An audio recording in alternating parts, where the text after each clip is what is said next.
नमस्ते चिंगारी दी। अरे नमस्ते बेटा। खुश रहे। कैसी है तू? मैं ठीक हूँ। बता कैसे आना हुआ है? वो कल ना घर पे पूजा रखी गई है, तो मम्मी ने बोला कि जाते वक्त दीदी को बोल देना कल आपको आना है, ठीक है ना? ठीक है, कोशिश करूंगी आने के लिए मैं। क्या हुआ दी? आप बहुत उदास लग रही हो। अरे नहीं, ऐसी कोई बात नहीं है। नहीं, कोई तो बात है, आप बताओ तो सही। पहलवान हॉस्पिटलाइज्ड है। क्यों? क्या हुआ भैया को?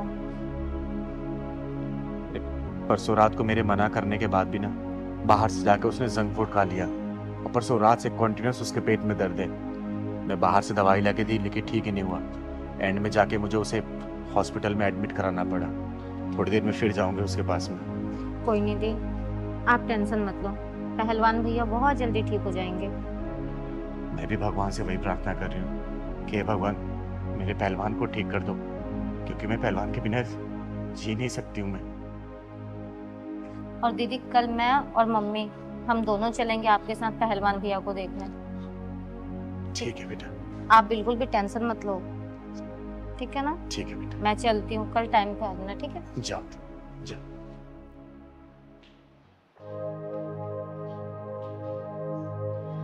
चिंगारी दीदी नमस्ते। नमस्ते नमस्ते। और चिंगारी दीदी, अब आप ही अपना आशीर्वाद दीजिए। हाँ दीदी, क्योंकि भगवान से हमारा पूरा विश्वास उठ गया है। हम इस बेरोजगारी की जिंदगी से तंग आ गए हैं दीदी। अरे ऐसा क्या कर दिया भगवान ने? इतनी ज़्यादा क्वालिफिकेशंस डिग्री होने के बाद भी हमें कोई जॉब नहीं मिल रही।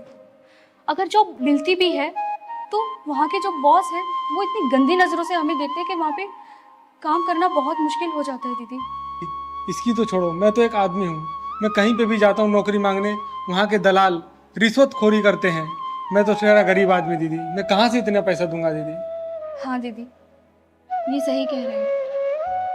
अब तो हमें ऐसा लगता है कि जीना बेकार है हमारा।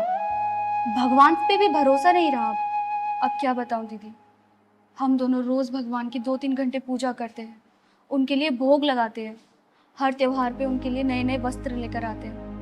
लेकिन बदले में हम भगवान से सिर्फ एक नौकरी ही तो मांग रहे हैं, लेकिन भगवान वो भी देने को तैयार नहीं है दीदी। अब आप ही बताओ कि ऐसे में हम दोनों करें तो करें क्या? शायद ये उनको तुम्हारी डील पसंद ना आ रही हो। तो दीदी अब आप ही बताइए, आखिर भगवान को क्या चाहिए? अरे भगवान को वो चाहिए जो कि सिर्फ तुम्हारा हो। जब तुम लोग श्रद्धा और भक्ति भाव से पूजा करोगे ना, तब भगवान प्रसन्न होते हैं। लेकिन तुम्हारे जैसे भक्त भगवान की दी हुई चीजें उन्हें अर्पित करते हो, जैसे अन्न उन्हीं का दिया हुआ जो कि तुम लोग प्रसाद के रूप में चढ़ाते हो, धन उन्हीं का दिया हुआ जो कि तुम दान पात्र में डालते हो। तो बताओ, भगवान की दी हुई चीजें तुम उन्हें वापस करोगे तो प्रसन्न कैसे होंगे? अरे भक्ति भाव से किसी जरूरतमंद की मदद करो ना। देखो भगवान मंदिर छोड़कर तुम लोग की मदद करने आ जाएंगे। हाँ दीदी, आप बिल्कुल ठीक कह रही हैं। आपने तो हमारा भक्ति भाव का नजरिया ही बदल दिया।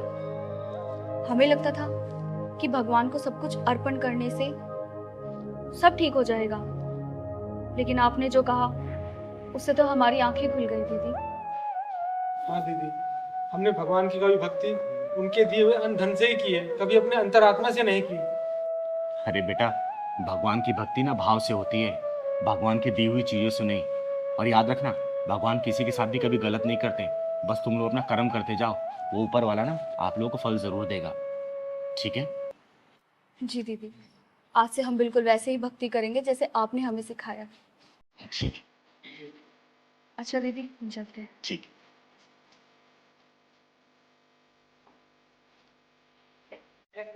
मैं आप लोगों से भी हाथ जोड़ के विनती करती हूँ कि भगवान की भक्ति भाव से होती है, ना कि उन्हीं की दी हुई चीजों से।